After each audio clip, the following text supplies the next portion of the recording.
샬롬 할렐루야. 요한계시록 12장 10절에서 17절입니다.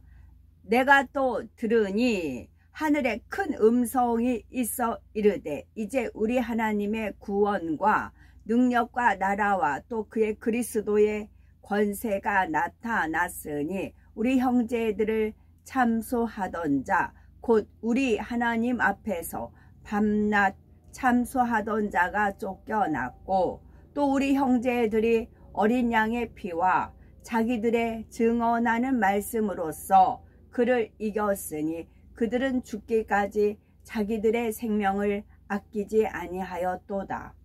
그러므로 하늘과 그 가운데에 거하는 자들은 즐거워하라. 그러나 땅과 바다는 화 있을진저. 이는 마귀가 자기의 때가 얼마 남지 않은 줄을 알므로 크게 분내어 너희에게 내려갔음이라 하더라. 용이 자기가 땅으로 내쫓긴 것을 보고 남자를 낳은 여자를 받게 하는지라. 그 여자가 큰 독수리의 두 날개를 받아 광야 자기 곳으로 날아가 거기서 그 뱀의 낯을 피하여 한 때와 두 때와 반 때를 양육받음에 여자의 뒤에서 뱀이 그 입으로 물을 강같이 도하여 여자를 물에 떠내려 가게 하려 하되 땅이 여자를 도와 그 입을 벌려 용의 입에서 토한 강물을 삼키니 용이 여자에게 분노하여 돌아가서 그 여자의 남은 자손 곧 하나님의 계명을 지키며 예수의 증거를 가진 자들과 더불어 싸우려고 바다 모래 위에 서 있더라. 요한계시록 강의 49번째 영의 세계입니다. 영의 세계가 보통 사람의 눈에는 보이지 않지만 분명히 존재하고 있습니다. 영의 세계는 크게 둘로 구분할 수가 있지요. 하나님께 속한 영의 세계와 어둠에 속한 악한 영의 세계입니다. 하나님께 속한 영의 세계는 빛과 선과 사랑 등의 속성을 가집니다. 반면에 악한 영의 세계는 어둠과 악과 온갖 비질의 속성을 가지지요. 악한 영들은 이 땅의 어둠을 주관하며 사람들의 마음의 악을 주관해 갑니다. 악한 영들이 지금은 공중에 있습니다. 공중이란 우리 눈에 보이는 이 육의 하늘이 아니라 눈에 보이지 않는 둘째 하늘에 있는 곳이지요. 에베소서 2장 2절에 그때에 너희가 그 가운데서 행하여 이 세상 풍속을 쫓고 공중의 권세 잡은 자를 따랐으니 곧 지금 불순종의 아들들 가운데 역사하는 영이라 말씀하고 있습니다. 즉 악한 영들은 공중의 권세 잡고 있으면서 이 땅의 어둠과 악을 주관해 가는 것이지요. 장차 7년 환란이 후반부에 이르게 되면 그 동안은 공중에서 권세 잡고 있던 악한 영들이 이 땅으로 쫓겨 내려오는 때가 옵니다. 물론 순순히 내려오는 것은 아니고 하늘의 군대 장관 미가엘과 그의 사자들과의 전쟁에서 패하고 이 땅으로 쫓겨오지요. 요한계시록 12장 9절에서는 큰 용이 내어 쫓긴다 했는데 이때 큰 용이란 꼭 용을 의미하는 것만은 아닙니다. 옛뱀 곧 마귀라고도 하고 사탄이라고도 하는 온 천하를 꿰는 자라 하였지요. 여기서 큰 용이란 악한 영들의 우두머리인 루시퍼를 의미하며 동시에 악한 영들의 전체를 상징적으로 의미합니다. 악한 영의 세계는 우두머리인 루시퍼를 중심으로 4마리의 용들과 그의 사자들 그리고 사단과 마귀, 귀신 등 정확한 질서와 조직을 갖추고 있습니다. 누가복음 11장 18절에 예수님께서도 너희 말이 내가 바알세불을 힘입어 귀신을 내어 쫓아낸다 하니 만일 사단이 스스로 분쟁하면 저의 나라가 어떻게 서겠느냐 말씀하신 것을 볼 수가 있습니다. 악한 영의 세계도 루시퍼의 지시와 명령에 따라 한 마음과 한 목표를 가지고 일사불란하게 움직인다는 사실입니다. 영적으로는 모두가 하나로 연결되어 있기 때문이지요. 루시퍼의 마음과 생각이 가장 아래의 위치에 있는 악한 영들에게까지 그대로 전달이 됩니다. 그들의 목적은 단 하나입니다. 온 천하를 깨어서 죄악 가운데 빠지게 하고 결국은 지옥으로 떨어지게 만드는 것입니다. 악한 영들은 말 그대로 악을 주관하는 영들이기에 일만의 선이라고는 찾아볼 수가 없습니다. 선한 말이나 선한 마음, 선한 눈과 귀 긍휼이나 자비 등은 전혀 기대할 수가 없습니다. 각 나라마다 감옥이라는 게 있죠. 교도소 감옥이 있잖아요. 그 나라의 법에서 현저하게 죄를 범한 사람, 그런 사람, 이제 물론 안 잡힌 사람 있죠. 근데 잡힌 사람에 한해서 감옥의 틀에 가둬두잖아요. 마찬가지입니다. 우리가 이제 천년도 살지만 영원한 천국에 산단 말이에요. 그럼 악한 무리들은 예수 그리스도를 주님을 영접하지 않은 무리들은 주님이어야 돼요. 내가 주인, 주님이 종이고 노예 뭐가 있는데 요술램프 알라딘 같이 그냥 내 소원만 들어주는 그런 주가 아니고 정말 내가 받들어 섬기는 내 주인님으로 영접한 사람에 한해서 천국에 들어갑니다. 나머지 사람은 어떻게? 가둔다고요. 가둔다고. 더 나와서 범죄하지 못하게 가둔다고요. 그것이 지옥이에요. 지옥은 가둬놔요. 그러나 우리는 낙원부터 이제 주어진 처소에서 훨훨 날아서 이제 하나님께 영광 돌리는 삶을 살게 됩니다. 가둬두는 거예요. 지옥은. 이러한 악한 영들의 주관을 받는 사람도 마찬가지의 모습이 되고 맙니다. 물론 자기 마음 안에 악이 얼마나 많은가에 따라 악한 영들로부터 주관을 받는 정도가 다르지요. 하지만 악의 악을 쌓아가다 보면 점점 더 악한 영들로부터 강하게 주관을 받습니다. 처음에는 생각으로 역사하는 사단의 주관을 받는 수준이었으나 점차 마귀의 주관을 받는 수준으로 발전하지요. 그러면 육체의 일이 나오고 더 나아가 마귀의 짓에 속하는 온갖 더러운 죄를 짓게 됩니다. 이러한 악한 영의 세계를 알아야 하지요. 그래야 내 자신을 지키며 승리할 수가 있을 뿐만 아니라 능력 있는 일꾼과 주의 종이 될 수가 있는 것입니다. 악한 영들의 쾌계를 정확히 꿰뚫어 알아야 맡겨진 영혼들도 지킬 수 있고 그들에게서 어둠도 물리쳐 줄 수가 있는 것입니다. 지금은 악한 영들이 공중에 있으면서 이 땅에 어둠을 주관해 가고 있지요. 그러다가 7년 환란 때가 되면 더욱 기승을 부리다가 마침내는 이 땅으로 쫓겨 내려오는 때가 옵니다. 그러면서 이 땅의 악도 더욱 크게 달해 가지요. 이 땅에 남아있는 사람들이 이 땅으로 쫓겨난 악한 영들로부터 직접 사주를 받게 되기 때문입니다. 비유를 들자면 예전에는 전화나 화상으로 지시하고 명령하던 것을 이제는 곁에서 조정하는 것과 같은 이치입니다. 악한 자들은 더 강하게 악을 행하도록 사주를 받는 것이지요. 원수마귀 사단을 숭배하는 사람들도 더 많이 나옵니다.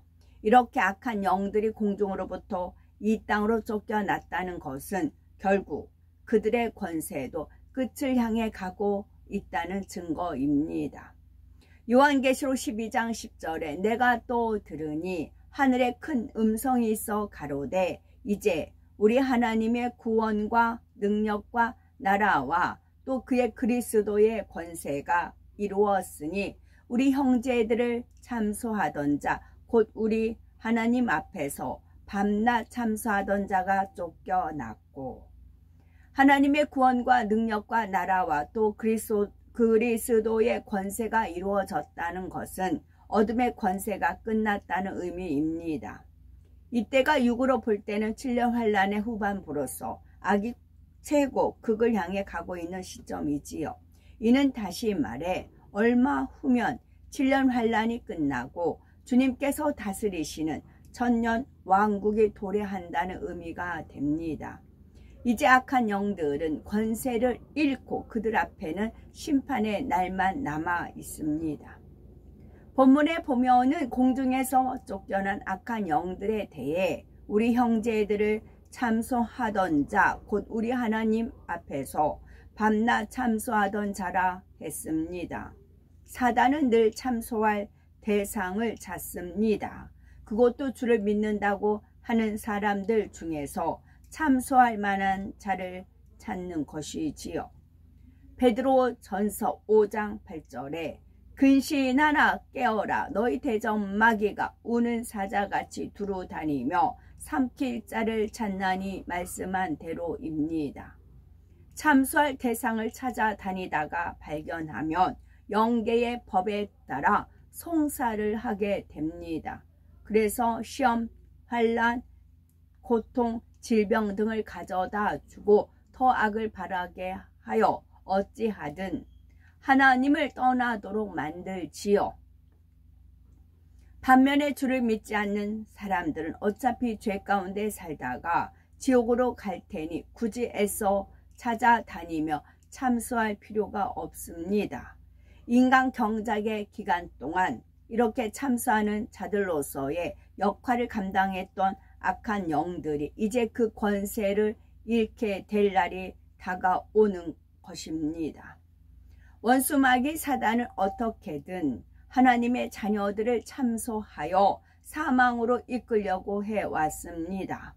하지만 정녕 예수님의 피로서 죄사함 받아 하나님의 자녀가 된 사람들은 결국 믿음으로 승리에 나오게 되지요. 요한계시록 12장 11절에 또 여러 형제가 어린 양의 피와 자기의 증거하는 말을 인하여 저를 이겼으니 그들은 죽기까지 자기 생명을 아끼지 아니하였도다. 믿음이 있는 사람이라면 설령 어떤 시험 환란이 온다 해도 결코 넘어지지 않습니다. 잠시 넘어지는 듯 보일 수는 있으나 이내 다시 일어나 천국을 향해 나아갑니다. 뒷걸음치지 않으며 다시 세상으로 나가지도 않지요. 빛 가운데 행할 때만이 우리가 하나님과 사귐이 있고 예수님의 피가 우리를 모든 죄에서 깨끗게 하신다는 사실입니다. 믿음이 없는 사람은 시험 환란이 오면 불평하고 불만하며 의심하다가 하나님을 떠나 버리기도 합니다. 아니면 어떤 감정이나 오해로 인해 하나님을 떠나 버리기도 하지요. 하지만 정녕 믿음이 있다고 하면 생명을 내어 놓아야 한다 해도 떠날 수가 없습니다. 이렇게 참 믿음을 가진 사람들이 주님께서 공중에 강림하실 때 휴거되어 혼인잔치에 동참하게 되지요. 또한 7년 환란에 떨어진 사람들 중에서도 뒤늦게 남아 예수님의 피로 죄사함 받아 말씀을 굳게 잡고 나가는 사람들만이 구원에 이릅니다. 이때는 생명까지 내어줘야 하는 혹독한 시험을 통과해야만 구원에 이르지요. 믿음이 있는 사람은 이렇게라도 해서 저들 곧 원수마귀 사단을 이기고 구원의 대열에 동참하는 것입니다. 이스라엘 많은 사람들이 바로 7년 환란 때에 예수님을 구세주로 영접합니다. 뒤늦게나마 예수님을 구세주로 영접한 그들은 생명까지 아끼지 않는 순교의 믿음으로 구원에 이를 수가 있는 것이지요. 하나님을 향해서 변개함이 없는 중심을 가졌기에 일단 예수 그리스도를 영접하게 되면 주님을 위해서도 생명까지 드리는 것입니다. 이 땅에서 쫓겨난 원수마귀 사단이 이러한 것을 그냥 지켜보고만 있겠습니까? 최후의 발악을 하면서 이스라엘과 믿는 자들을 핍박해 나가지요. 자기들의 때가 얼마 남지 않았음을 알기에 더욱 악을 바라는 것입니다. 7년 환란 후반부가 본격화되고 있는 것이지요. 요한계시록 12장 12절에 그러므로 하늘과 그 가운데 거하는 자들은 즐거워하라. 그러나 땅과 바다는 화 있을진저 이는 마귀가 자기의 때가 얼마 못된 줄을 알므로 크게 분내어 너희에게 내려갔음이라. 이 땅에서 7년 환란이 진행되는 동안 공중에서는 7년 혼인잔치가 진행 중입니다. 혼인잔치에 참여한 영혼들은 기쁨과 즐거움의 시간을 보내고 있지요. 또한 뒤늦게나마 7년 환란 중에 이삭 죽기 구원을 받은 영혼들도 이제 더 이상 슬픔과 고통을 당할 필요가 없습니다. 하지만 7년 환란 중에 구원받은 사람들이라도 다 같은 것은 아니라 했지요. 하나님의 섭리 가운데 이 땅에 남겨져서 7년 환란 중에 전도자로서의 사명을 감당한 사람들은 당당히 주님의 신부로서의 자격이 있습니다. 하지만 쭉정이 신자로서 이 땅에 떨어졌다가 뒤늦게 순교를 통해 겨우 구원에 이른 사람은 다르지요. 이들은 혼인잔치에도 동참 못하고 장차 천년 왕국에도 함께하지 못합니다. 이 하늘에 별도로 마련된 장소에 대기하지요. 이들에 대해서 요한계시록 6장 9절에 제단 아래 있다 설명했습니다. 이들도 7년 환란의 고통에서 벗어났으니 그리고 장차 천국에 들어갈 수 있으니 이것만으로도 얼마나 큰 즐거움이겠습니까? 하늘과 그 가운데 거하는 자들은 즐거워하라는 말씀에는 이처럼 어떠한 형태로든 구원에 이른 모든 영혼들은 모두가 즐거워한다는 의미입니다. 반면에 땅과 바다는 화 있을진저 했습니다. 7년 환란의 후반부에 접어들고 점점 막바지를 향해 가고 있는 시점에서 원수마귀 사단까지 이 땅으로 쫓겨왔으니 이 땅은 얼마나 더 어둠으로 뒤덮이겠습니까? 악한 영들은 자기들의 때가 얼마 남지 않았음을 알기에 더욱 분을 내어 악을 바랍니다. 그래서 믿는 자들에 대한 핍박도 상상을 초월하게 자행되며 최고로 악한 방법들이 다 동원되지요. 특히 이스라엘에 대한 핍박이 혹독합니다. 요한계시록 12장 13절에 용이 자기가 땅으로 내어 쫓긴 것을 보고 남자를 낳은 여자를 핍박하는지라.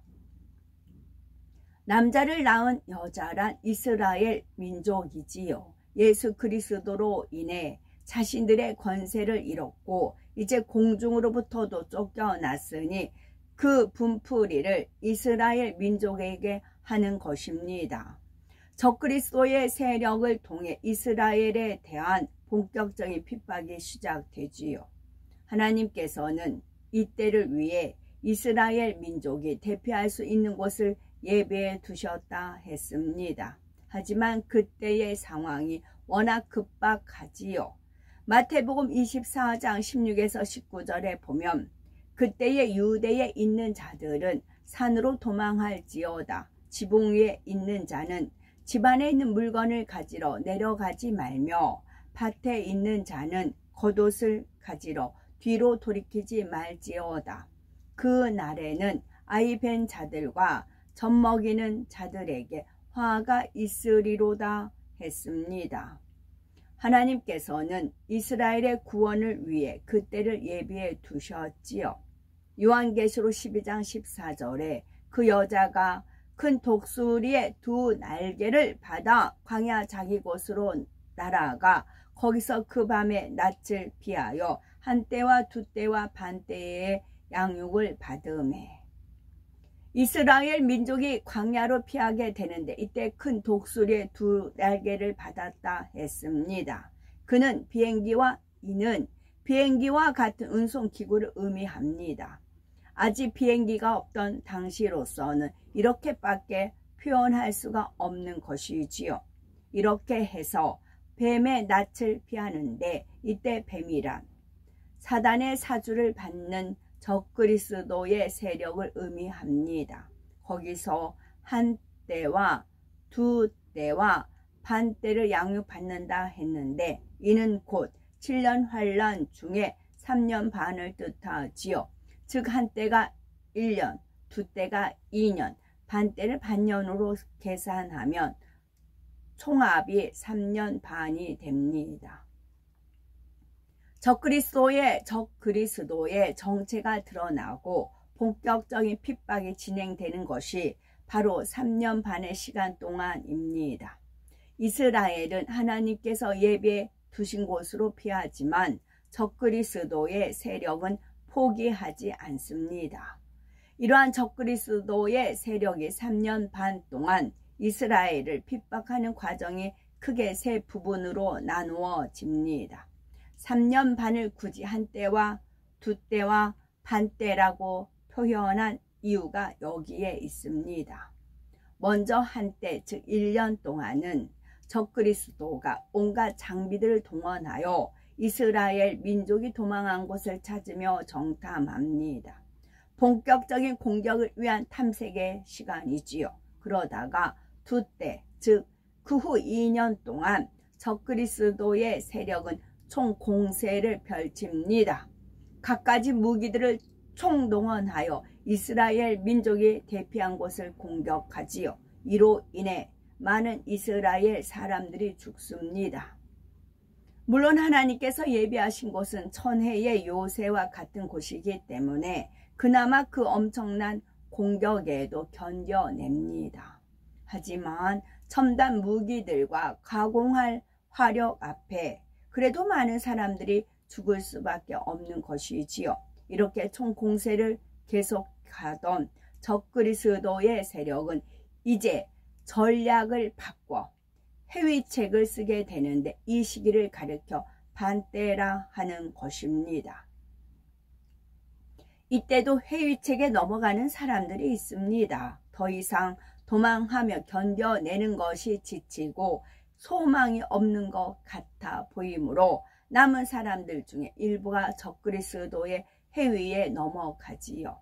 그랬다가 속은 것을 깨닫고 결국 순교에 이르는 사람도 있는 것입니다. 이스라엘 민족 가운데에서 이 모양 저 모양으로 순교에 이르는 사람도 나옵니다. 물론 전 세계 곳곳에서도 이와 비슷한 일들이 일어나지요. 적그리스도의 세력의 핍박을 피해 숨는 사람들, 이들을 끝까지 추격하고 찾아내서 죽이려는 추격자들, 그런 와중에 잡혀서 죽임을 당하고 순교에 이르는 사람들, 고문을 견디지 못하고 주를 부인하는 사람들, 이것이 후 3년 반 동안 이 땅에서 벌어지는 상황들입니다. 예수님께서는 장차 이스라엘의 이때를 가리켜 말씀하십니다. 마태복음 24장 20에서 22절에 너희의 도망하는 일이 겨울에나 안식일에 되지 않도록 기도하라. 이는 그때에 큰 환란이 있겠음이라. 창세로부터 지금까지 이런 환란이 없었고 후에도 없으리라. 그 날들을 감하지 아니할 것이면 모든 육체가 구원을 얻지 못할 것이나 그러나 택하신 자들을 위하여 그 날들을 감하시리라 하셨습니다. 여기서 개인적인 겁니다. 저 개인적인 거예요. 개인적으로 도망하는 일이 겨울에나 안식일이 되지 않도록 기도하라 했어요. 그럼 누군가는 기도하시겠죠. 그러면 안식일은 이스라엘에서 안식일은 토요일이고 이방인들은 일요일 주일이에요. 그럼 토요일하고 일요일은 아니에요. 근데 6.25가 6월 25일 날 일요일 날 침범을 했어요. 6.25가 6월 25일 날 25일 날 침범을 했습니다. 그러면 겨울 아니면 여름, 그리고 여름이고 겨울 아니면 여름. 그리고 안식이니까 토요일 날 일요일은 아니고, 그리고 6월절 출애굽 6월절은 유명하죠. 6월절에 이제 이렇게 나가는 거 하죠. 그럼 6월 우리나라 말로 하면은 6월 그러잖아요. 그럼 6.25도 6월에 일어났어요. 여름이었었어요. 그렇다고요. 개인적으로 이렇게 한번 생각을 해봤어요. 그리고 시집가는 날 그 영화에서 그 할아버지 한 분이 나오시죠. 도라지 꽃 할아버지라는 분이. 그러면서 그 도라지 꽃 할아버지가 우리 도라지 마을로 놀러 와라. 여름에 놀러 와라. 여름이라는 그런 표현을 쓰신 적이 있으세요. 저는 또 사계절 중에 가장 좋은 계절이 여름이에요. 여름은 왜 없는 사람들이 살기가 좋거든요. 제 개인적인 사사로운 것입니다. 하나님께서는 그래도 이스라엘 민족에게 마지막 기회를 주기 원하셨습니다. 만약 이스라엘이 적그리스도의 핍박에 그대로 노출된다면 아무리 이스라엘 민족이라 해도 구원받는 수가 그리 많지 않지요. 그래서 그들에게 피할 곳을 예비해 두신 것이며 환난도 감하여 주심으로 그나마 많은 사람이 구원에 이르도록 섭리해 두셨다는 사실입니다. 요한계시록 12장 15에서 16절에 여자의 뒤에서 뱀이 그 입으로 물을 강같이 토하여 여자를 물에 떠내려 가게 하려 하되 땅이 여자를 도와 그 입을 벌려 용의 입에서 토한 강물을 삼키니 적그리스도의 세력은 이스라엘을 공격하면서 전 세계를 상대로 설득을 합니다. 이스라엘을 공격해야 하는 이유를 만들어서 자신들의 행동을 정당화하는 것이지요. 이에 많은 사람들이 동조하게 되고 적그리스도를 도와 이스라엘 공격에 동참을 합니다. 여러 가지 다양한 무기들이 동원되고 은신처에 숨어있는 이스라엘 민족을 공격하지요. 이러한 상황을 가리켜 여자의 뒤에서 뱀이 그 입으로 물을 강같이 토하여 여자를 물에 떠내려가게 하려 한다 하는 것입니다. 그러나 하나님께서는 이미 이러한 상황까지 다 아시고 피난처를 예비해 두셨지요. 그러므로 적그리스도의 세력들이 다양한 무기를 동원하여 공격하지만 지형적인 조건이나 환경으로 인해 공격의 효과가 현저히 떨어지게 됩니다. 예를 들어서 가스나 연기와 같은 형태의 무기로 공격을 하지만 지형적인 조건으로 인해 신속히 통풍이 됨으로써 큰 영향력을 주지 못하는 것입니다. 또한 하나님께서 역사하시니 마침 지진과 같은 자연재해가 일어나서 이스라엘을 공격하던 무리들이 큰 피해를 봅니다. 적그리스도의 세력들이 이스라엘을 멸망시키려는 노력이 허사로 돌아가고 말지요. 이를 가리켜 땅이 여자를 도와 그 입을 벌려 용의 입에서 토한 강물을 삼킨다 표현한 것입니다. 물론 이 공격으로 인해 이스라엘 사람들도 많이 죽게 됩니다. 결과적으로는 이스라엘을 진멸하려는 적그리스도의 공격이 온전히 성공하지는 못하지요. 그래서 나중에는 해위책도 쓰는 것입니다. 상황이 이렇게 되니 적그리스도의 세력은 더욱 악을 바랍니다. 요한계시록 12장 17절에 용이 여자에게 분노하여 돌아가서 그 여자의 남은 자손 곧 하나님의 계명을 지키며 예수의 증거를 가진 자들로 더불어 싸우려고 바다 모래 위에 섰더라. 피난처에 숨어있는 이스라엘 민족에 대한 공격에 실패한 적그리스도의 세력은 이제 그 핍박을 전 세계로 확대해 갑니다. 먼저는 피난처로 숨지 못하고 이스라엘 땅에 남아있는 유대인들을 핍박하지요. 이스라엘 땅에는 미처 피난처로 도망하지 못한 노약자와 어린아이들 그리고